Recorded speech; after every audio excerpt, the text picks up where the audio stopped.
지금부터 제2세션을 시작하겠습니다. 제2세션에서는 미국 대통령 선거 결과가 한국 안보에 미칠 영향과 대책이란 주제로 패널 토론을 진행하겠습니다. 먼저 좌장으로 전 KBS 워싱턴 특파원이자 KBSN 이강덕 사장님, 패널로는 미 헤리티지 재단 총재 상임고문 제임스 카라파노님, 국립외교원 북미 유럽 연구부 김현욱 교수님, 미국 외교협회 스캇 스나이더 상임연구원님, 이화여자대학교 북한학과 박원곤 통일학 연구원장님을 모셨습니다. 큰 박수로 환영해 주시기 바랍니다. 제임스 카라파노님께서는 바쁘신 일정에도 불구하고 줌으로 참석해 주셨습니다. 팜플렛에 국문 번역 오류가 있습니다. 양해 부탁드립니다. 미 헤리티지 재단 총재 상임 고문인 점 참고 부탁드리겠습니다. 참석하신 분들께는 이메일로 다시 한번 팜플렛을 보내드리도록 하겠습니다. 감사합니다.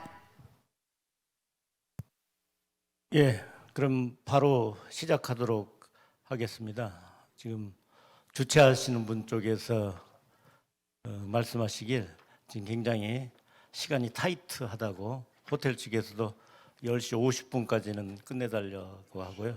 11시 50분 그리고 우리 교수님들도 지금 점심에 일정이 있으셔가지고 시간이 타이트한데 되도록 빨리빨리 진행하도록 하겠습니다. 저는 지금 앞에 사회자분이 소개해 주신 대로 지금 한미클럽 회장을 맡고 있는 이강덕이고요. 아까 앞에서 우리 스캇 스나이더 소장님은 KI 차기 소장님이시고, 그다음에 제 왼쪽에 김현욱 지금 외교안보 연구원 연구부장님이시고, 그다음에 그 옆에 박원관 교수님은 이화여대 통일연구원장님이십니다. 그리고 지금 온라인으로 오전 세션에 1세션에 참석을 하셨는데 아마 저희 세션의 발제는 아마 리코디드 얼리어 사전에 녹화된 한 20분 정도 분량으로 말씀을 해주시는데 제임스 카라파노 헤리티지 재단의 선임 연구위원 이렇게 이제 참석을 네 분이 패널로 하시기 때문에 저한테 주어진 시간이 한 1시간 20분 이 정도이기 때문에 한 15분 안팎으로 발제를 해주시면 좋을 것 같습니다. 앞에서 1세션에서 이제 미국 대선 결과에 대한 전망이나 미국 대선 결과가 이제 외교 정책에 미칠 영향 그리고 경제 문제에 미칠 영향 이런 개괄적인 이제 평가들은 하셨고 막판 부분에 조금 저희가 주로 다뤄야 될 대선 결과가 이제 안보 정책, 특히 한반도 안보 상황에 미칠 영향과 관련된 이런 것들을 저희가 주로 하겠는데 앞에서도 약간 이제 언급이 되기 시작했습니다. 그래서 그것을 받아서 바로 우리 발제를 우리 들어보도록 하겠습니다. 그럼 먼저 준비된 우리 카라파노 선임 연구위원의 발제부터 들어보도록 하겠습니다. 준비됐으면 틀어주시죠. 안녕하세요. Thank you for the opportunity to discuss the future of U.S.-Korean relations after the U.S. national elections in November 2024. At this time, I think we can pretty safely assume that the candidates are going to be President Biden and former President Trump. By the end of March, President Trump will have more than enough delegates to secure the Republican nomination at the convention in July. President Biden doesn't really have serious opposition in his party. There likely will be a third-party candidate, Robert Kennedy, the former son of President John F. Kennedy, but he may impact the outcome of the elections, but he certainly won't win. What can we expect after the elections? Well, the one thing I think we can pretty much be assured of is that China will remain the #1 global pacing foreign policy issue for the United States, regardless if it's a Republican president or a Democratic president. That impacts U.S.-Korean relations in two ways. Because the stability of Northeast Asia is critical to the competition with China. And the peace and security of South Korea is critical to the stability and peace in Northeast Asia. The first issue that impacts that is, of course, North Korea. And the U.S. will continue to support and affirm its commitments to the defense of South Korea. And that, I think, will be both conventional and as Korea as part of the nuclear strategic umbrella and the U.S. missile defense umbrella.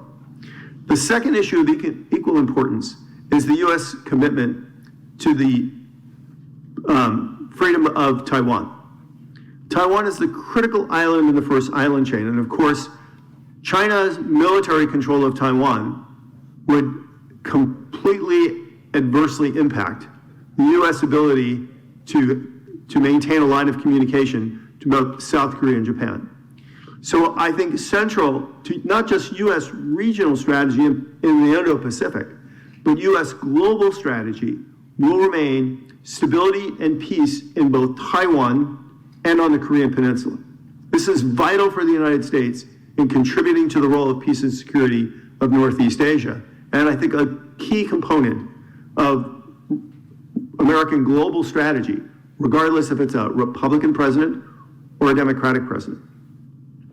One of the key developments which really facilitates this, the U.S. commitment and the U.S. strategy is the continuing of strong relations between Japan and South Korea. A strong U.S., Japan, South Korea cooperation is absolutely essential and an absolute game changer in regional strategy. And the governments of both South Korea and Japan have been incredibly forward-looking, powerful, and I think sincere and strong in recognizing that the strength of that triangle is what really brings peace and stability to the region.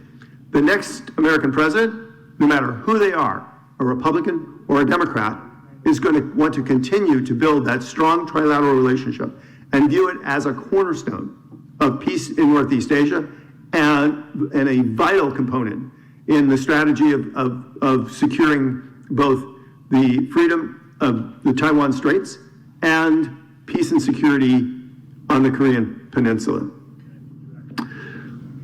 This raises the question of what might change if a Republican president were to win the election.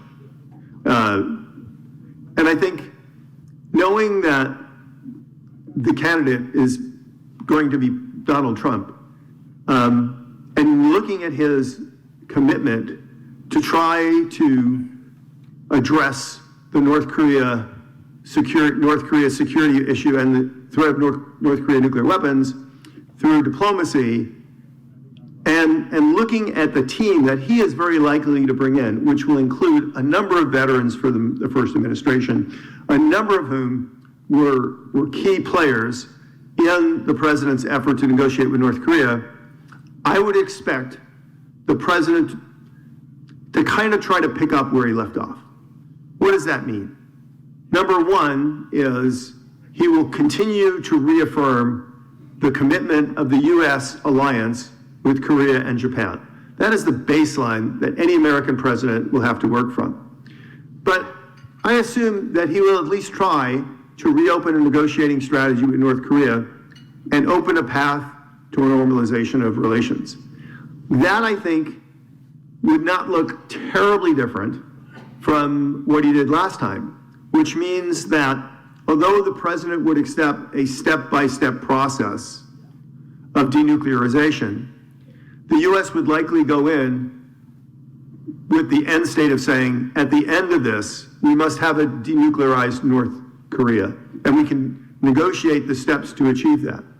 The issue, of course, is how willing will the North Korean regime be receptive? How will they be receptive to this? I don't expect the president to put a lot of linkage there. So, for example, currently North Korea is providing arms to Russia. North Korea has a long-standing strategic relationship with China. What the Republicans, when they were in power last time, did was they didn't really focus on those things. They really focused on the relationships between South Korea and North Korea and the United States. I think Republicans will pick up where they left off there and continue to do that. And they won't make specific demands on the North Koreans in terms of their support for Russia or their relationship with China.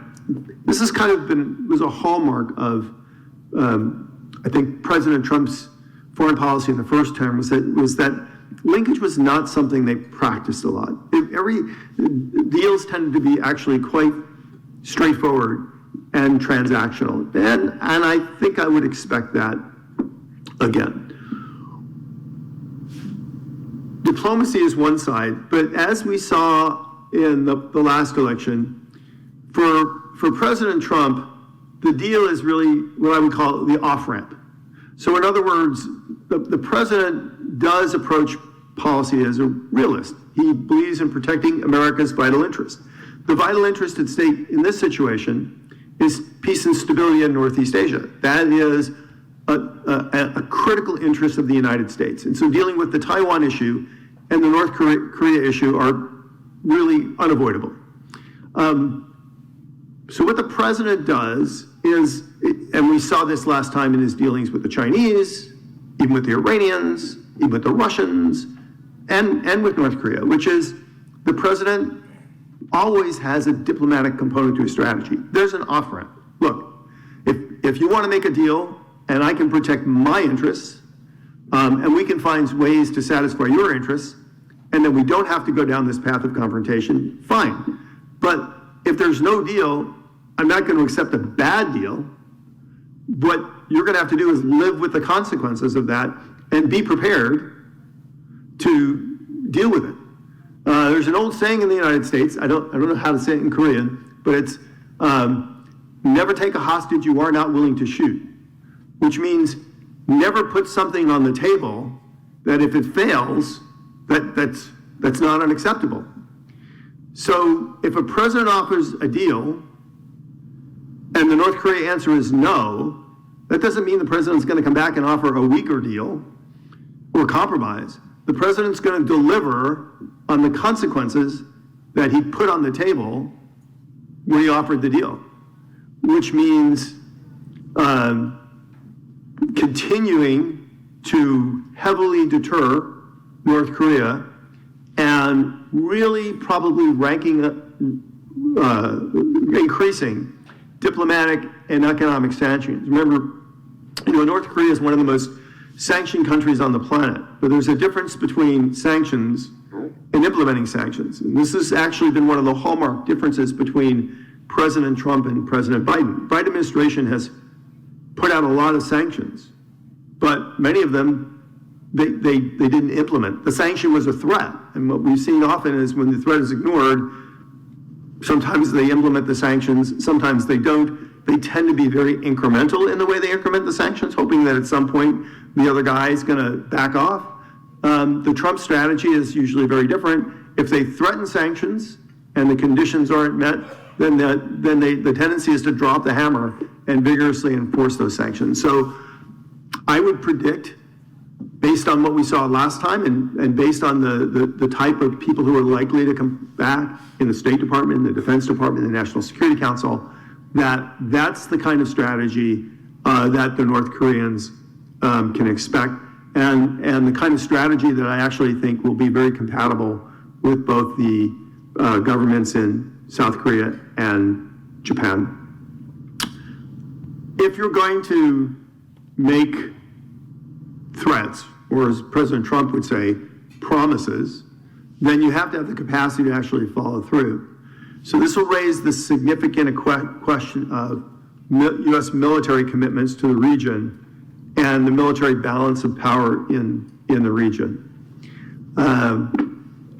As I've said many times, the notion of a pivot to Asia really doesn't work, especially in the military sense, because the military forces that the U.S. has available to pivot, in a sense, have kind of already pivoted. So increasing conventional deterrence in the Korean Peninsula is going to require increasing both U.S. military capability and the capability and the integration of capabilities with our friends and allies. The one area of real growth that I would expect on the U.S. defense side, in addition to replenishment of munitions, which I think is something in the news that everybody's heard about, and certainly it's something that the U.S. is going to focus on, which is really replenishing its war stocks across the spectrum of conventional munitions from small arms all the way up to missiles. But there's going to be focus on building U.S. maritime capacity in the Asia Pacific. It's not going to come from shifting forces. It's going to have to come from adding forces. Now, there's a couple of real challenges here. One, of course, is for really the first time in U.S. politics in some time, the national debt and the level of debt has become an issue that voters really care about. They look at inflation and they see rising debt and rising government spending as part of the economic malaise that's impacting on their individual salaries and their personal wealth. If a Republican president is elected, nobody's electing them to add a bunch more debt to the U.S. government. That raises an issue. Every major defense buildup the United States has ever done in its history since the beginning has been through deficit spending. And so the question is, how do you reconcile additional defense spending in an environment where you're trying to lower overall federal spending? Well, of course, some of that would cost from shifting budget demands around, for less on some departments and shifting more to defense. The capacity to do that will weigh very much on who controls the Congress. There's a lot of Senate seats up for grabs. If you go to Vegas right now and take a bet, which I never do, by the way, but if you went to Vegas, I think the odds are that Republicans will probably take the Senate or have a good chance of taking the Senate. On the other hand, they could well lose the House. The margin in the House is very narrow. And the nature of American politics is we've had so much gerrymandering of congressional seats over the years that there aren't nearly as many competitive seats nationwide as there once were. So massive flips in the House of 40, 50, 60 seats and huge majorities. That might be a thing of the past through the next couple of elections, particularly since we're a 50-50 country. So we could see this fought out on the margins, and we might see Democrats with a majority in the House. Even a small majority is very significant. On the other hand, if Republicans control both houses, that will give the president a lot more authority in terms of driving budget decisions. If there isn't the capacity to shift funds around, obviously the administration will be looking within the defense budget for make marginal shifts to kind of increase the capacity of individual services. I don't see a Republican presidential proposed budget that doesn't really place shipbuilding as a very, very high priority. But the question is really, kind of at expense of what? I mean, because the reality is all the U.S. military services and all the domains are important to conventional deterrence in the Asia Pacific. The Space Force, for example, has made some dramatic progress. I don't think anybody wants to reverse that. The Air Force plays a role in the Pacific, and the Army actually plays a more significant role than is popularly recognized and would in a war scenario or in a conventional deterrence scenario. So that will be a really interesting mix-up to watch. The other thing, of course, is the alliance structure in the Pacific. There's been great success in the Quad, U.S., Japan, India, and Australia. You have to remember, President Trump started the Quad. He's going to recommit to that as not as a NATO of the Pacific, but as the overall top coordinating instrument. And so look to the Quad for a lot of innovation in terms of driving policies. Look to the Quad to be more explicitly acknowledging that it's focused on dealing with the China threat and China's threat to a free and open Indo-Pacific. But also, I think, look to the concept of a Quad Plus. I don't think there'll be a move to add South Korea or the Philippines or Vietnam for that matter, but there'll be, I think, a lot more openness to bringing in partners to the Quad for different dialogues, expanding the security dialogue as a framework for cooperation. I actually think that the alliance structure in the Indo-Pacific is more resilient, more adaptive, and more agile than NATO. I think NATO is great, don't get me wrong. I would never replace NATO. But what you have in the Pacific is this kind of matryoshka doll structure of the Quad, and then trilats and bilats, and some treaty alliances.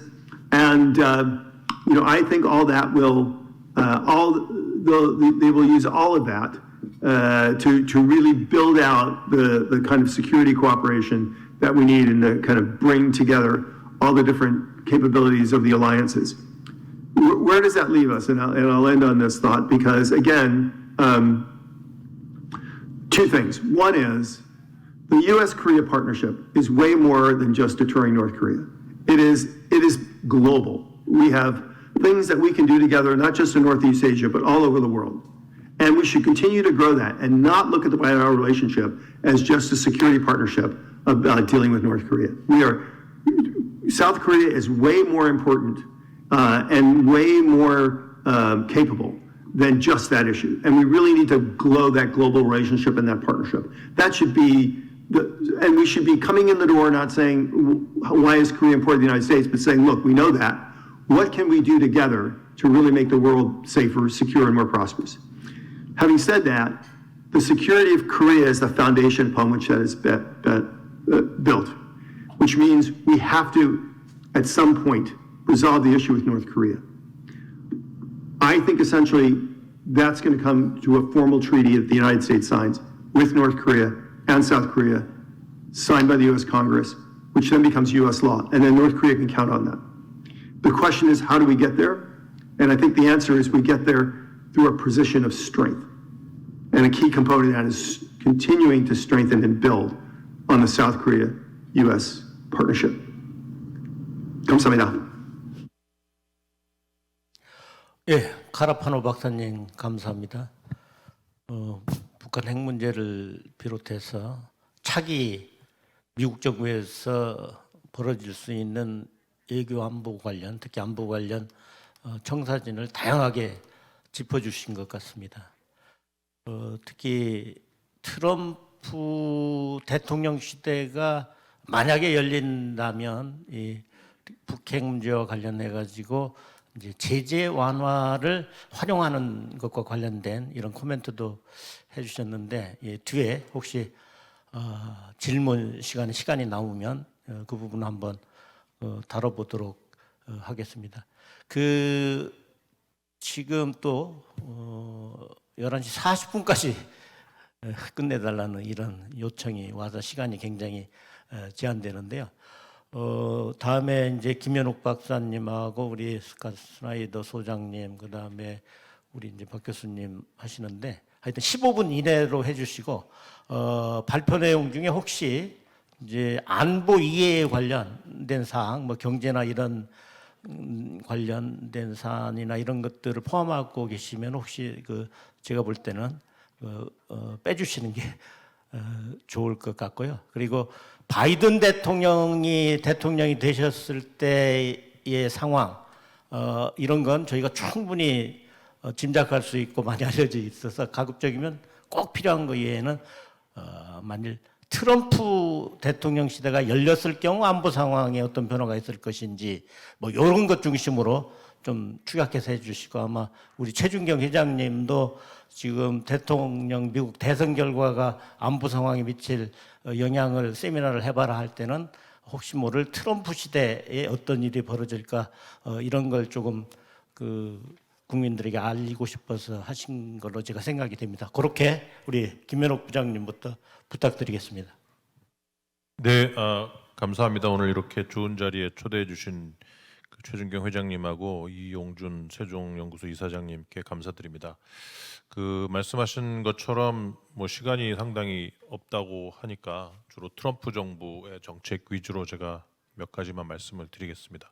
아까 1세션에서도 많이 얘기가 나왔는데 트럼프 정부의 대외 정책의 포커스는 역시 테리프죠. 그 관세 중심으로 이제 정책을 펼치게 되겠고, 그런데 이제 문제는 뭐냐면 지금 바이든 정부와 비교해서 바이든 정부는 그 주요 반도체라든지 배터리를 생산하는 기업체들을 프렌드 쇼링하는 미국 내로 불러들여서 미국의 기업체화 시키려는 그러한 정책을 펼치고 있고, 그런 국가들에게 보조금까지 주면서 미국의 반도체 회사를 키우겠다는 그러한 정책인데, 트럼프는 여기에 대해서 이제 인쇼링 정책을 강조를 하고 있다. 그래서 기존의 삼성이나 SK 하이닉스 같은 우리 한국의 기업체들이 그렇지 않아도 미국 내에 공장을 짓고 과연 미국 내에서 경쟁력 있게 셀링이 될 것인가에 대해서 의구심을 품고 있는 상황인데, 트럼프가 되면은 보조금까지 지금 못 받고, 그러면 실컷 돈 들여서 뭐 텍사스니 뭐 이런 데다가 짓고 있는 과연 이러한 한국 기업체들의 공장이 얼마나 서바이브 할 수 있을 것이냐에 대해서는 뭐 많은 기업체들도 상당히 우려가 있지 않을까 생각을 합니다. 또 하나 말씀드리고 싶은 거는 그 검증된 최종 사용자, 그 Validate End User로 지금 삼성의 시안 공장이라든지 중국에 나가 있는 공장에 그 미국에서 생산된 그 장비를 사용할 수 있게 해줬는데, 이것도 다 이제 캔슬 아웃이 된다는 거죠. 철폐가 된다는 거죠. 그러면 그러한 공장들이 과연 얼마나 오래 지탱을 할 수 있겠느냐. 물론 뭐 중국과 한국과의 기업 관계라든지 무역 관계 이런 것들이 이제는 성격이 많이 바뀌었기 때문에 중국에서 우리가 계속 드리고 있는 어떤 트레이드 플러스의 양은 점점 줄어들고 있는 건 사실이집니다. 그렇지만 우리의 어떤 기업 이윤과 상관없이 이러한 공장들을 생각보다 상당히 빨리 철수시켜야 되는 그러한 가능성이 이제는 눈앞에 보이기 시작을 하고 있다. 대중국 정책과 관련해서는 그 트럼프 때 1기 때의 대중국 정책을 보면 아마 트럼프는 그 라이트하우저를 중심으로 해서 다시 한번 중국과의 미국의 무역 수지 흑자를 올릴 수 있는 무역 트레이드 딜을 아마 다시 한번 추진하려고 할 겁니다. 그게 트럼프 1기 때 시작됐던 대중국 정책의 핵심이었고요. 근데 이제 코비드가 터지면서 대중국 정책이 완전히 바뀌기 시작을 했죠. 그러니까 본인의 그 코비드에 대한 대응 실패를 모두 다 중국 탓으로 돌리면서 우한 바이러스를 얘기를 했고, 막스 레니니스트 레짐을 얘기를 했고, 중국 공산당을 거론하기 시작을 하면서 미중 관계를 트레이드 딜에 기반한 중국 때리기가 아니라 이제는 레짐 컴피티션, 이디올로지컬 컴피티션에 기반한 중국 때리기로 바꾸기 시작을 한 게 그때 트럼프의 마지막 해 대중국 정책이었습니다. 아마 이러한 두 가지의 정책이 상호 혼용돼서 추진될 가능성이 높다. 당시에 본인이 중국 때문에 재선이 실패했다고 머릿속에 아직도 메모리를 가지고 있을 것이기 때문에 중국에 대한 상당히 안 좋은 감정을 가지고 디소울 챌린지로 계속 중국을 거론할 가능성이 높다고 보여지고요. 그런 의미에서 뭐 브로드 디커플링도 계속해서 추진될 것이고, 그러면 아까 제가 말씀드린 것처럼 한국 기업체들에게도 불똥이 튈 수밖에 없다. 즉 중국을 견제를 하면서 한국의 기업체들에게도 뭐 중국에 대해서 중국 시장으로부터 벌어들이던 그러한 것들을 다 끊는 그러한 정책을 추진할 것이기 때문에 한국 기업체들 입장에서는 테리프를 면하기 위한 메이드 인 아메리카 정책을 추진을 하면서 동시에 중국뿐만이 아니라 미국 시장에서도 상당히 힘들어지는, 그래서 또 다른 다변화 정책을 추진해야 하는 그러한 숙제를 안게 될 것이다, 이렇게 보여집니다. 트럼프의 특징은 군사 충돌을 원하지 않아요. 약간 비즈니스맨적인 트랜잭셔널한 사람이기 때문에 본인이 그 일기 때 뭐 그 북한이 핵을 가지면 어떡하지? 그러면서 뭐 북한이 핵을 가지는 게 뭐가 문제야? 이런 스투핏한 발언도 했지만 트럼프의 성격을 지켜보면은 기본적으로 군사 충돌은 원하지 않는 사람이다. 그러면 이게 어디에 문제가 되느냐? 당장 대만 해협 문제가 됩니다. 얼마 전에 트럼프가 뭐 MBC 인터뷰를 한 것에서 대만에 대한 군사적인 서포트, 밀리터리 서포트를 할 것이냐, 중국이 공격을 할 경우에 트럼프가 대답이 I won't say anything. 나는 거기에 대해서 대답을 하지 않을 것이다. 약속을 해주지 않을 것이다. 어떤 약속도 해주지 않을 것이다. 그러면서 얘기한 게 대만은 미국의 모든 비즈니스를 다 뺏어가고 있다. 세미컨덕터를 다 뺏어가고 있다. 이렇게 얘기를 했단 말이에요. 그러니까 이제 트럼프가 보고 있는 동맹이라는 군사 파트너십이라는 그러한 것에 대한 퍼셉션은 동맹이 동맹이기 때문에 중요하다? 왜 그렇지? 이게 트럼프의 입장이란 말이에요. 동맹을 동맹이라고 안 보고 안보 전략적 관점에서 안 보고 단순히 트랜잭셔널하게 보는 게 트럼프의 시각이기 때문에 과연 그런 의미에서 대만에게 미국이 무리하게 밀리터리 서포트를 해줄 필요가 있느냐. 대만도 대만이 더 돈을 들여서 자체 안보 보장을 위한 조치를 취해야 되지 않느냐. 그리고 대만에서 미국 물론 이제 군사적인 개입, 만약에 중국이 대만을 공격했을 경우에 미국이 군사적인 개입한다는 옵션을 완전히 다 빼지는 않았어요, 테이블에서. 하지만 그러한 상황을 원하지 않기 때문에 무리하게 대만 이슈를 가지고 중국을 압박할 가능성은 저는 상당히 낮지 않느냐 그렇게 생각을 합니다. 한미동맹 관련해서는 저는 크게 한 3가지 정도의 도전이 있다고 봅니다. 첫 번째는 아까 말씀드렸던 것처럼 동맹에 대한 비용 부과로 인해서 동맹의 코히시브니스가 상당히 안 좋아지는 상황. 지금 이미 한국하고 미국이 또 한 차례 SMA 협상을 시작을 했다. 그거는 제가 보기에는 뭐 정부는 그렇게 얘기를 안 하겠지만 단순히 트럼프 리스크를 피하기 위한 그 협상의 시작이 아닌가 저는 그렇게 생각을 하고, 지난번에도 우리가 SMA 협상을 트럼프 첫 해 맞았어요. 근데 이번에 또 맞게 되면은 2번째 맞는 거란 말이에요. 지금 트럼프의 관심사는 나토 국가들이 2% 이상으로 방위비 분담을 올리라는 건데 첫 해 한미 간의 SMA가 또 시작이 돼버리면 또 우리가 원하지 않는 시범 케이스가 돼버릴 수 있기 때문에 이러한 비용 문제로 인해서 한미 동맹이 약화되는 것은 우리가 좀 피해야 되지 않느냐. 2번째는 한미 동맹의 중국 견제를 위한 전략적 목적으로 한미 동맹이 변화되기를 트럼프는 원할 것이다. 그래서 뭐 대만 문제라든지 인도태평양 지역에서의 중국 견제, 그리고 뭐 경제적인 부분도 마찬가지고요. 그런 부분에 있어서 한미 동맹의 역할이 우리가 원하는 북한 위협에 대한 한미 동맹과는 상당히 거리감이 생길 수밖에 없다. 마지막으로는 이제 북한의 비핵화 협상이죠. 아까 1세션에서도 조금 나왔는데 폴리티코 기사에 이미 나왔죠. 보통 이제 프리즈 앤 롤백 단계로 북한 비핵화가 들어가는데 롤백은 상당히 오래 걸리고 뭐 힘들고, 그러니까 일단은 첫 단계에서 프리즈 단계에서 뭔가 딜을 맺어보자는 스몰 딜을 다시 트럼프는 제기할 가능성이 높은데, 미국 쪽에서 나오는 오피니언들을 보면 과연 트럼프가 거기에만 매달릴 것인가, 하노이에서의 배드 딜을 트럼프가 박차고 나온 것도 하나의 팩트다 그런 얘기를 해요. 그리고 이제 트럼프가 만약에 당선이 되면 노스 코리아 폴리시 리뷰가 시작이 될 것이고 거기에서 대북 정책을 어떻게 가져갈 것인가 많은 그 고민들이 있을 것이다. 그래서 물론 이제 트럼프는 북한과의 딜을 하고 북한 비핵화를 하고 가장 중요한 건 거기서 북한이라는 미국에 대한 위협을 제거하는 게 가장 중요한 요인이지만 그 북한의 비핵화에 대한 의지가 북한이 비핵화에 대한 의지가 없는 상태에서 트럼프는 배드 딜을 원하지 않을 것이고, 만약 그러한 협상이 실패된다면 트럼프는 다시 한번 최대의 협상, 최대의 압박, 맥시멈 프레셔와 세컨더리 생션으로 갈 가능성도 여전히 있다라는 있다라는 게 제가 그 미측 인사들하고 얘기한 결론이었습니다. 한미일 협력은 제 생각에는 그래요.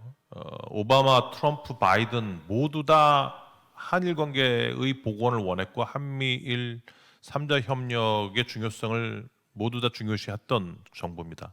그러니까 오바마 정부 때는 그걸 대놓고 일본 측에서 했기 때문에 당시에 한일 관계 복원하는 과정에서 한국 측에 눈살을 찌푸리게 했었고, 트럼프와 바이든 정부는 상당히 물밑에서 한일 관계 복원을 위해서 노력을 했어요. 그래서 저는 물론 한미일 협력이 뭐 지금의 바이든 정부처럼 썰리다하게 유지되지는 않겠지만 그것을 깰 정도로 트럼프가 여기에 대해서 부정적인 입장을 가지고 있는 건 아니다 이렇게 생각을 합니다.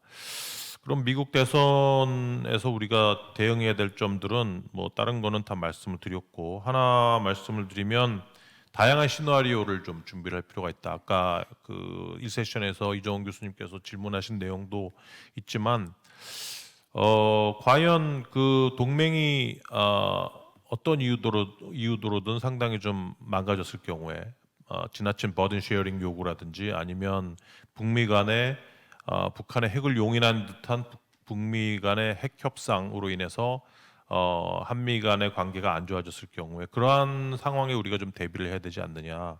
즉 핵 협정 원포인트 개정 문제라든지 지금 2015년에 이미 개정된 1, 2, 3 협정에 의하면 미국산 우라늄을 20% 미만까지 농축할 수 있도록 이미 인스크립트가 되어 있고, 뭐 재처리 파이로 프로세싱인 재처리도 이미 들어가 있고, 이것은 이미 협정에 만들어져 있기 때문에 양국이 공동으로 결정을 하면 돼 있다 이렇게 돼 있단 말이에요. 그래서 그런 부분들 우리가 농축 재처리 부분에서 우리가 이제는 좀 실시할 수 있는 그런 모멘텀을 만들 필요가 있고, 핵보유 옵션도 트럼프가 과연 지금 NPT 체제에 기반해서 동맹국들과 파트너 국가들의 핵보유에 대해서 강하게 리지스트하고 있는 바이든 정부와 같이 갈 것이냐 그렇게 보지 않거든요. 그러니까 트랜잭션을 한 상태에서 비용을 분담해 준다면 동맹국들이 핵을 가지고 미국의 안보에 상당히 도움을 줄 수 있다면 트럼프는 그 옵션에 대해서도 충분히 고려할 가능성이 있다. 저는 그렇게 봅니다. 감사합니다. 예, 김 교수님 수고하셨습니다. 역시 많은 말씀을 해주셨지만 북한 핵 문제를 어떻게 트럼프 시대가 왔을 경우 다룰 것인지 이것 관련된 말씀이 있으셨고요. 특히 협상의 한 형태로 스몰 딜 등을 얘기를 이제 했는데, 지금 바이든 정부에서 최근에 이제 뭐 비핵화 이전의 중간 단계 인테림 스텝이 필요하다, 인테림 스텝스가 필요하다 이런 얘기가 있는데, 제가 볼 때 이제 그 인테림 스텝스하고 스몰 딜은 뭐 전혀 다른 차원의 문제가 아닌가 이런 생각도 들고요. 인테림 스텝스 같은 경우는 그 일각의 오해와는 달리 이렇게 뭐 그걸 군축 협상을 의미한다거나 이런 건 아닌 걸로 알고 아니어야 될 걸로 이렇게 생각을 하고 있고, 그래서 아마 뒷부분에 시간이 허락을 하면은 북한 핵 문제 협상 전략 그리고 그에 따른 한국 정부의 대응 이런 것들은 한번 뒤에 또 구체적으로 한번 패널 분들께 짧게라도 답변을 들어봐야 될 것 같습니다. 자, 우리 스캇 스나이더 소장님 말씀해 주시죠. Okay, well, thank you very much, and I appreciate the two panelists that have already given presentations. They've both raised some issues that intersect with my presentations, but some that are different. But what I'd really like to start off with, and this kind of, I think, is my takeaway from our discussion so far, is that there are two big macro objectives that South Korea should be trying to pursue as we move to a next administration. I don't necessarily want to detail, that many distinctions between Biden and Trump here, but simply I'd like to say that on the one hand, I think that given the progress in the development of the U.S.-Korea alliance, and in particular given the multifaceted and comprehensive cooperation that currently exists, that one objective that I think South Korea should have is actually to distinguish the U.S.-South Korea alliance from other defense relationships, such as those in Europe, by emphasizing the degree and complexity of partnership with the U.S. that has developed. I think that can help South Korea in terms of not being lumped in, for instance, with NATO as we think about criticisms of allies. And actually, if we look at the empirical facts in terms of defense spending and the scope of the relationship, I think there's a basis upon which to make that distinction. But at the same time, the other trend that I see that I think was implicit in the discussions that we've already heard is that there's also a need for South Korea to continue to embed itself in regional cooperation structures as related to security challenges in the Indo-Pacific. And so in some ways, those might feel like they're contradictory to each other, but I think that actually they are distinct and parallel objectives that I think South Korea should be pursuing, regardless of who wins the American presidential election. Now, in my presentation, I identified 6 specific areas to focus on where I think that there will be work that needs to be done, primarily in the context of the bilateral alliance. And the manifestation of the challenge may be slightly different depending on who wins the election. But I think that all of these issues are going to be persistent as issues that will have to be addressed regardless of who wins the U.S. presidential election. And the first one that we're already grappling with today and that I think will continue to be an issue of discussion regardless of who wins the U.S. election is the credibility of the U.S. security commitment to South Korea. It's obvious that there has been work to be done on that issue. And last year, the Biden administration primarily attempted to address the credibility of the U.S. security commitment to South Korea in the context of the Washington Declaration and the Nuclear Consultative Group.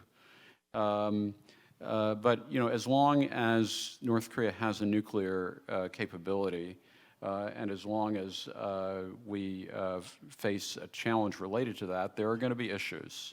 And in fact, within the alliance, there's always been issues related to the credibility of the U.S. security commitment, and it is something that the U.S. administration has to continue to work on, day to day. And so that's one issue that I think we will face. The second issue is really related to North Korea's unchecked military modernization and the emergence of North Korea as a threat, a security threat, in equal measure to both the U.S. and to South Korea. It's ironic, North Korea has expanded its capability even to threaten the U.S. mainland, and yet we have a lot of discussion about how North Korea's capacity to generate the same threat toward the U.S. and toward South Korea would actually generate divisions within the alliance relationship. And in general terms, I think that both a Trump and Biden administration would try to grapple with those challenges in using similar tools. It's just that one is more likely to be a conventional approach, and the other one, if passed, serves as precedent, will likely to be more unconventional. But I think that basically the tools that are available, dialogue, deterrence, consideration of possible forms of preemption, are all, basically the same toolbox. Third area that I would focus on is related to military exercises and integrated deterrence. That issue primarily comes up, I think, in the context of working with the Yoon administration as related to whether or not we would see any kind of shift in terms of emphasis on the exercise regime in the context of a potential Trump administration, given President Trump's expressions of discontent with military exercises in the past. But I think that in terms of the deterrence challenge, we both face converging threat perceptions and common capabilities that we need to develop. My fourth issue is related to special measures agreement. It's already been discussed, and I do think that the issue of who pays for what can become contentious, but I would say that over the course of the past 5 years, it's also true that it's possible, I think, to enlarge the problem. Another way of putting it is if the U.S. wants to count off-peninsula costs as related to South Korea's contribution, then I think that South Korea also has a capacity to count off-peninsula contributions to international security, as we see in cooperation between the U.S. and South Korea as related to the war in Ukraine. Another issue that I think will be important, it's really not so much a U.S. election issue as it is a South Korean election issue, and that is related to public perceptions of South Korea's off-peninsula security commitments. It's always been there as an issue, out-of-area contributions by South Korea to military operations, at least for the past 2 decades. It's been an issue in the alliance relationship. And I think the Yoon administration has been talking about contributive diplomacy as the way of addressing and enhancing South Korea's global role. But whether or not that will be sustained, I think, is an issue for consideration. And then my final issue is really related to, in general terms, what Hyunwook had spoken in great detail about, and that is the impact of economic security and the cost-benefit analysis of economic security for the U.S. and South Korea, respectively. Another way of putting this is that we talk in the defense sphere about burden sharing. In the economic sphere, there is an issue of cost sharing, and it's related to the costs of South Korea's restriction of its own economic efforts in accordance with the U.S. standard on export controls.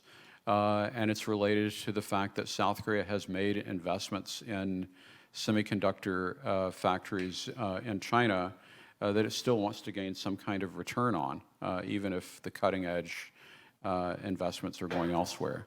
And so that is an issue that I think will remain as part of the emerging economic security challenge that both sides are going to have to deal with.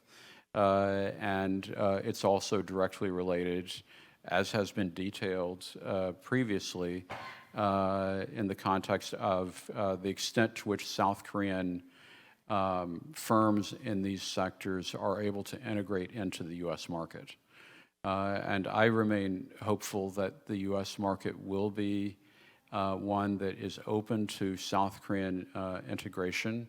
And I also see South Korean investment as one of the major factors that has developed over the course of the past 5 years that has generated a difference between what the Trump administration experienced in the past and what they will experience in the future, as evidenced, frankly, by Professor Saw's information in one of his points for the graph that we discussed in session 1. So let me stop there and hopefully help us to keep on time. Thanks. 스나이더 소장님 감사합니다. 우리 한미 양국이 앞으로 다뤄나가야 될 이제 분야 중에 역의 협력, 코스트 쉐어링, 버든 쉐어링 등 조금 깊이 있게 다뤄야 될 6개 분야 언급을 잘 해주신 것 같습니다. 그 시간을 제가 생각해 봤을 때 아마 플로어에 질문 기회를 드릴 기회가 없을 것 같은데 혹시 꼭 질문을 하셔야 될 분이 있으시면 종이에 적어서 저한테 전달을 해주시면 제가 시간이 허락하면 정리해서 소개를 해드리도록 하겠습니다. 그 다음 우리 박원곤 이화여대 통일학연구 원장님의 발제를 들어보겠습니다. 예, 이런 귀한 자리에 초청해 주신 우리 한미협회 최준경 회장님과 또 세종연구소 이용준 이사장님께 감사드립니다. 제 발제문을 보시면 알겠지만 그 제목이 제가 받은 제목이 미국 대선 결과가 한국 안보에 미칠 영향과 대책입니다. 그런데 저를 비롯해서 앞에서 모든 발제자들도 이미 우리 이강덕 사장님이 말씀하시기 전에 다 트럼프를 상정해서 썼어요. 여기에 바이든이 되면 어떻게? 그러니까 아직 미국 대선이 그 결과가 나오지도 않았는데 보통 이럴 경우에는 양쪽을 다 쓰게 되는데 저도 이 제목을 받으니까 바이든을 쓸 이유가 없다라는 생각이 들어서서 트럼프만 썼습니다. 오늘 그 얘기만 또 하겠습니다. 그리고 이게 마지막에 하다 보니까 앞에서 이미 다 좋은 말씀들을 하셔서 되도록이면 제가 안 겹치는 쪽으로 얘기를 하도록 하겠습니다. 트럼프가 된다라는 전제로 하면 가장 큰 것은 역시 비용의 문제죠. 동맹을 아주 비용 편익적으로 보고 있는 것은 아주 명백한 사실이고 이미 좀 얘기가 있습니다만 그 한미가 맺고 있는 특별협정 SMA라고 불리죠. Special Measure Agreement가 있습니다. 우리 정부가 제가 이 SMA는 직간접적으로 같이 했던 경험들이 좀 있어서 우리 정부가 바이든 행정부와 일종의 마음이 통했죠. 이신점심으로 보통은 내년에 연말까지가 기간입니다. 그러면 올 연말 정도부터 협상을 시작을 해왔습니다. 관행적으로. 그런데 올 초부터 협상을 시작을 한다라는 것은 당연히 이 트럼프 변수를 생각했다라고 볼 여지가 있습니다. 그리고 잘 협상이 돼서 내년 중에 협상이 완료가 된다면, 근데 이게 어쨌든 미국의 새로운 행정부 혹은 바이든 행정부 2기가 됐던 좀 겹치는 부분이 있거든요. 그래서 그것을 어떻게, 이건 또 우리 한국 국회의 동의가 필요한 부분이고 이 부분을 어떻게 할지는 좀 기술적인 문제가 남아 있다는데 여기서 중요한 거는 먼저 그 특별협정 SMA를 한미가 체결한다 하더라도 제 판단에는 트럼프가 당선이 된다면 거칠게 비용 청구를 할 가능성이 매우 높다라는 거죠. 이전에 그 특별협정을 한미가 할 때 너무 힘들었던 게 미국 트럼프 행정부가 요구했던 것은 이 SMA 특별협정 안에 있는 내용이 아니었습니다. 그러니까 두 가지를 요구를 했는데 하나는 한미 연합훈련에 대한 비용, 또 하나는 미국의 전략자산 전개에 대한 비용이죠. 트럼프의 기억에는 그의 인식에는 한미 연합훈련이 매우 도발적이고 전쟁 연습이고 하는 생각이 있습니다. 그리고 그것을 왜 미국이 비용을 대느냐라는 깊은 생각도 있다라는 거죠. 그래서 지난번 협상을 할 때 굉장히 어려웠던 게 그 두 가지 비용, 그건 SMA 안에 있는 것이 아니기 때문에 한국이 만약에 그것을 미국과 협상을 하려면 소파를 개정해서 SMA를 다 바꿔야 되는 겁니다. 우리가 그런 논리로 그걸 거부를 했죠. 그렇지만 트럼프가 등장한다면은 오히려 SMA가 한미가 잘 바이든 행정부랑 얘기가 돼서 끝났다 하더라도 말씀드린 SMA 밖에 이 비용들을 요구할 가능성이 있다. 일례로 이 비용을 만약에 미국이 요구한다면 이건 엄청난 비용이 돼버립니다. 예를 들어서 그 B1B죠, 죽음의 백조라고 불리는 그 B1B 폭격기, 거기에는 핵무기는 없습니다만 괌에서 한국을 갔다 오는 비용이 32억입니다. 한 번 이렇게 오고 가는 거. B1B라고 이렇게 가오리처럼 생긴 게 미국 미주리에서 한국을 날라오는데 날라올 때 2대씩 날라오거든요. 그 한 번 날라왔다면 64억 정도 비용이 듭니다. 그 예전 거래서 아마 지금 달러가 올라가서 비용이 더 높아졌을. 만약에 그런 비용을 요구한다면 이거는 엄청난 비용이 돼버릴 수밖에 없기 때문에 우리가 거기에 대한 고민은 필요하다라는 겁니다. 또 하나 트럼프가 등장해서 과연 주한미군을 어떻게 할 것이냐. 뭐 본인의 생각과 마음은 여러 번 얘기를 했습니다. 해외 주둔된 미군들을 다 철수시키고 싶은 생각이 이 사람은 커요. 그것은 분명합니다. 그런 얘기를 속마음을 얘기를 했지만, 그렇지만 그거보다 앞서는 것은 이건 사실상 비용의 문제를 또 생각 안 할 수가 없겠죠. 이런 겁니다. 만약에 주한미군뿐만 아니라 해외 주둔 미군을 철수해서 미국 본토로 데려가면 비용이 훨씬 발생합니다. 그러니까 예를 들어 현재 주한미군에 대해서 우리가 대고 있는 비용이, 이건 뭐 사실은 어떻게 계산하느냐에 따라 굉장히 다릅니다. 50%, 60% 제가 연구원에 있을 때 계산한 건 훨씬 더 많이 계산도 돼요. 왜냐하면 예를 들어 이런 거가 있습니다. 우리가 카츄샤를 제공하잖아요. 카츄샤의 인건비를 미군 인건비로 하느냐, 한국군 인건비로 하느냐, 아니면 20대 청년의 기회비용으로 하느냐에 따라서 비용이 굉장히 뛰어버립니다. 그러니까 이런 면을 다 계산을 한다면 일단 비용 측면에서도 트럼프가 쉽게 주한미군의 철수나 혹은 재편을 하지는 못할 것이다. 대신에 당연히 이 비용은 또 활용할 거고, 또 하나는 앞에서도 다른 발제자들이 얘기를 했습니다만, 뭐 한미 간의 기본적인 동맹을 더 이상 한국에 국한시킬 생각이 전혀 없는 거죠. 이런 생각입니다. 한국의 이제 한반도의 방위, 사실 북한 위협에 대한 방위는 한국이 책임을 져라. 그리고 미국은 정말 유사시에 지원 역할만 하겠다. 그리고 핵에 대해서도 일정 수준, 우리가 핵이 없으니까 그거에 대한 방어를 해주겠다. 대신에 그 외의 부분 주한미군은 훨씬 지금보다는 전략적 유연성을 갖고 이 인도 태평양이라는 한 전구에서 활용하겠다. 나아가서 한미 동맹, 한국군의 역할도 지금보다는 훨씬 적극적으로 능동적으로 중국을 견제한다는 얘기죠. 결국 중국 견제를 하기 위한 이런 인도 태평양 지역에서 역할을 해라. 근데 이거는 한국 국내에서 좀 잘못 이해하는 부분이 있는데요. 미국이 이미 인도 태평양 이 지역을 하나의 정구, 원 티어터로 만들었습니다. 그렇기 때문에 예를 들어서 대만 해협에 유사시가 발생한다면 주한미군이 당연히 활용됩니다. 역으로 한반도에 유사시가 발생한다면 인도 태평양에 전진 배치된 미군이 다 활용이 되게 돼 있습니다. 그건 주일미군도 마찬가지거든요. 그런 면이 있지만 현재 주한미군은 사실은 대만 해협이나 외부로 이렇게 투사되기에 적합한 전력은 아닙니다. 북한 위협에 특정돼 있기 때문에 일종의 붙박이형 그런 전력의 모습을 갖고는 있죠. 어쨌든 중요한 것은 트럼프가 등장한다면 주한미군의 역할을 훨씬 더 중국으로 활용할 가능성이 높고, 더불어서 한미 동맹의 역할도 중국 쪽으로 활용할 가능성이 있다. 그런 면에서 한미일 협력도 뭐 당연히 뭐 이미 얘기가 많이 나오고 있습니다. 한미일 협력도 우리 입장, 미국 입장, 일본 입장이 좀 다르죠. 우리 입장은 기본적으로 한미일 협력을 통해서 한반도의 안정이 중요합니다. 왜냐하면 북한의 위협이 고도화됐으니까. 그렇지만 미국의 입장은 이미 바이든 행정부도 이것은 세계적으로 활용을 해야 된다라고 얘기를 하고 있고, 트럼프가 만약에 한미일 협력을 계속 유지를 하고 기존에 지난번에 했던 캠프 데이비드 모임처럼 한미일 정상이 모이는 것을 계속 활용한다면 당연히 트럼프는 이 일종의 리짐이죠. 이 체제를 통해서 두 가지를 요구할 겁니다. 하나는 중국 견제, 안보적인 측면에서 지금같이 피상적인 것이 아니라 굉장히 구체적인 형태의 한국과 일본이 갖고 있는 전략 자산을 활용한 중국 견제를 요구할 거고, 또 하나는 경제적인 압박을 가하겠죠. 그래서 저는 한미일 부분에 대해서 활용도는 계속 가능성이 있다. 또 하나 우리 입장에서 가장 중요한 게 결국 북한 비핵화 문제이지 않습니까? 앞에서 하신 분들 저도 기본적으로 동의합니다. 트럼프가 그렇게 쉽게 김정은을 만날 거라고 생각 안 합니다.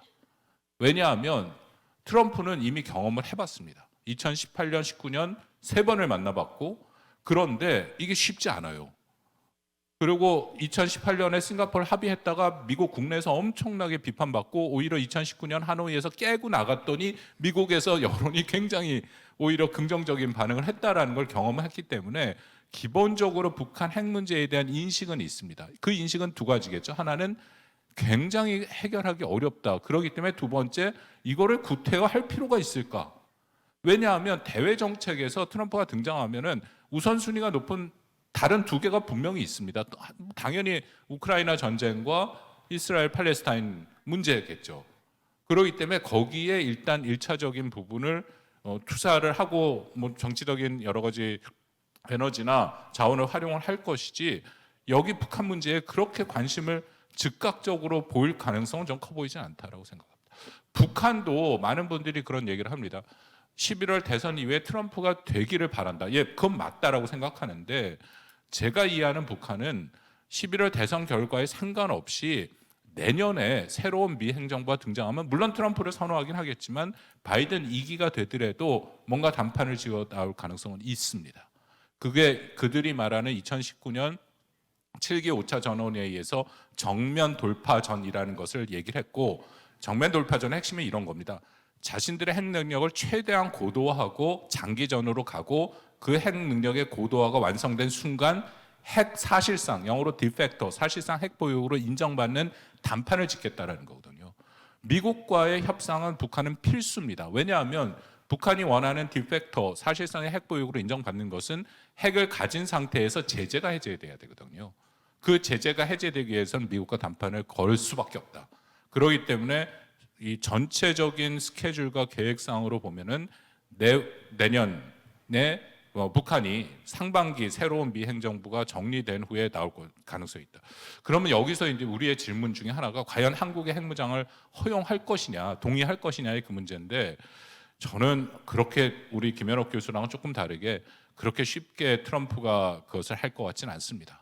본인의 마음에는 뭐 비용만 맞으면 뭐 한국에 하는 게 뭐 어떠냐 하지만 이게 여러분 잘 아시다시피 NPT 5대 핵 보유국의 그 독점적 지배권을 흔드는 행위인데 과연 미국도 그 독점적 지배권을 누리고 있는 국가 중에 하나고 중국, 러시아는 더더군다나 거기에 결사적으로 반대할 텐데 그게 그렇게 과연 쉽게 될 것인지에 대한 의문이 있습니다. 마지막으로 하나만 말씀드리고 마치도록 하겠습니다. 제가 제일 우려하는 게 뭐냐면요. 이 확장 억제입니다. NCG죠. 핵협의그룹. 한미 간의 작년 워싱턴 선언 이후에 지금까지 핵협의그룹을 통해서 확장 억제의 제도화를 상당히 높은 수준으로 하고 있습니다. 제가 좀 자세한 내용을 아는데 말씀을 드릴 수가 없습니다. 왜냐하면 이게 비밀 내용이고요. 그런데 제가 그 얘기를 국방부 측에서 자세히 얘기를 듣면서 계속했던 얘기가 이게 맞느냐라는 사실 확인을 저 계속하게 되더라고요. 왜냐하면 한미동맹을 연구한 연구자로서 미국이 비핵 동맹국한테 이 정도의 수준의 제도화를 해준 적이 없어요. 그래서 제가 알고 있는 게 너무 다르기 때문에 계속 이게 맞냐 확인을 했다라는 것이고 그리고 이 부분이 외부에 잘 공개 안 되는 게 이것도 약간 공개 장소에서 제가 말씀드리기가 조심스러운데 미국이 원치 않습니다. 왜냐하면 미국이 비핵 동맹국인 한국한테 이 정도의 제도화를 해줬다면 다른 국가들 비핵 동맹국이 많지 않습니까? 확장 억제를 제공해주는 그 국가들도 요구할 가능성이 있다라는 거죠. 물론 여기에 여러 가지 문제도 적지 않게 있습니다. 제일 걱정되는 게 이미 이거는 공개된 겁니다만 올 상반기에 일종의 가이드라인을 만들고 하반기에 연합훈련을 한다는 거잖아요. 근데 그 가이드라인의 수준이 정책실장급입니다. 국방부. 그 정책실장이 과연 서명한 가이드라인이 얼마만큼 제도적인 효과성이 있을지 저는 의문이 됩니다. 최소한 장관급으로 올려야 되고 SCM 연말에 하는 한미 연례 협의회가 있죠. 거기서 SPG라 해서 전략 지침을 만들어야 그래야 정말 의미 있는 한미 간의 작전 계획 수준까지 만들어지고 그게 제도화의 마지막입니다. 근데 아직까지는 거기에 뭐 물론 제도화의 수준이 높습니다만 못 미치고 있기 때문에 이거는 한국이 반드시 해야 트럼프가 등장했을 때도 기본적인 부분을 흔들지 못하는 제도화의 핵심이다라고 생각하고 이거는 당연히 안 된다면 한국의 핵무장론은 불꽃같이 일어날 수밖에 없는 상황이다라는 것도 같이 말씀드리겠습니다. 감사합니다. 예, 박원건 원장님, 감사합니다. 그 확장 억제 등과 관련된 수문 이야기까지 좀 해주시고 뭐 더 좀 좋은 내용이 있다고 그러니까 안심되는 측면도 있고요. 또 김정일과 트럼프의 만남이 쉽지는 않다. 뭐 이런 말씀도 어느 정도 좀 안심을 시키는 이런 말씀인 것 같습니다. 그럼에도 이제 불구하고 이제 오늘의 세미나가 앞으로 트럼프 대통령이 이제 등장했을 경우 그 도래할 상황과 관련된 뭐 이러한 문제들을 다뤄보는 거기 때문에 그래도 이제 가정을 하는 이런 상황이기 때문에 조금 깊이 있게 짚어봐야 되겠는데 시간 관계상 그냥 그 패널 분들께 공통 질문으로 드리고 한 2분 안팎으로 뭐 답변을 해주시고 혹시 뭐 질문과 관련되지 않은 사항이라도 조금 다른 말씀이라도 하시고 싶은 말씀이 있으시면 해주시면 되겠습니다. 제 질문은 지금 박은권 원장님은 답변을 어느 정도 하셨는데 질문에 대한 또 후속을 뭐 하셔도 좋고 다른 걸 답변하셔도 좋겠습니다. 그래서 이제 가장 중요한 게 어떻게 보면 안보 문제에서 북한 핵 문제, 핵 미사일 도발 문제이기 때문에 북한 이제 비핵화를 만일 트럼프 행정부가 등장했을 경우 이것을 군축 협상 같은 것으로 변질시켜서 이제 타결시키려 할 경우에 이 경우는 이제 이게 북한의 핵무장을 일정 부분 이제 인정하는 건데 앞에서 이럴 경우 이제 한국 국내의 이제 정치 상황이나 이런 것과 연계돼서 우리 2027년 대선도 있기 때문에 앞에 정치학자도 언급을 했습니다마는 국내 여론이 불길처럼 타오른다고 그러셨나요, 박 원장님이? 그래서 우리의 자체 핵무장이 필요하다. 이런 식의 여론으로 갈 수밖에 뭐 없을 것 같은데 이제 과연 첫째로 트럼프 대통령이 등장했을 경우 북한 핵 문제를 비핵화가 아닌 군축협상 같은 걸로 시도할 수 있을 것인지 이럴 경우 이제 국내 여론은 뭐 자체 핵무장을 지지할 것인데 이제 한국 정부가 이제 여론을 따라서 자체 핵무장을 지지하는 쪽으로밖에 이제 가는 수밖에 없지 않는가 이런 생각이 들고요. 이런 상황을 막기 위해서 그러면은 사전에 뭘 대비를 할 수 있는 다른 대안들이 뭐 있을 것인지 이런 것과 관련된 이제 답변을 뭐 짧게 우리 Do we have Carapano online? Yes, yeah. 카라파노 박사님부터 좀 답변을 해주시죠. 2분 안팎으로 해주십시오. Sure. So I think the two things that are non-negotiable for the United States is the defense of South Korea, which includes deterrence, and an end state of denuclearization of North Korea. I don't think the United States will compromise on either one of those. So in that space, it's a partnership between the United States and Korea on the strategy that goes forward. I think the current South Korean government will pair very well with the Trump administration. I think that there'll be a lot of Trump veterans that understand this issue very deeply and sincerely. And the one thing I can absolutely tell you is that this administration knows there's been 4 years of history since they left. So they're not just they would not just pick up where they left off. They would look at what happened the last 4 years and build on that. So not a specific answer, but I think this is a joint decision the United States and South Korea make together. And I'm confident they'll do it very well. Thank you, Dr. Carapano. And 스나이더 소장님 말씀해 주시죠. Yeah, I mean, I think that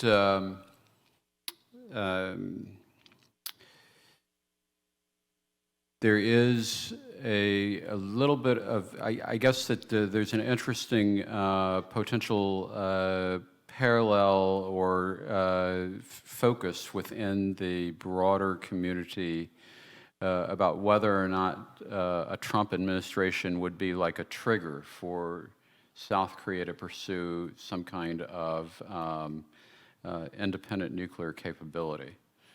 And of course, one of the X factors is, can we imagine a denuclearization pathway or process? And then the other issue, ends up being in the course of trying to grapple with the current situation, would the U.S. implicitly recognize North Korea as some kind of nuclear state? And I really think that for the U.S., the NPT is going to be the guide for that. And so in that respect, I think that the other factor that we really need to look at is to what extent do we believe that the NPT remains credible? And obviously, the existence of a North Korean nuclear program is it's a spot on the NPT that the U.S. has tried to contain, but has not been able to blot out. But I think that on the South Korean side, the issue that I think needs to be considered more carefully is, does South Korea want to take an action that would precipitate further erosion in the credibility of the NPT? Or is it better for South Korea to wait for the collapse of the NPT to then pursue its own objectives as related to a nuclear capability?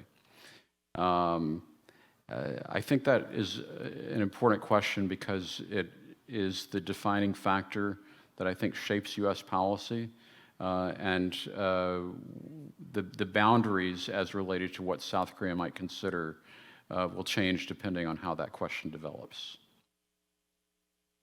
땡큐 감사합니다. 자, 김현옥 부장님.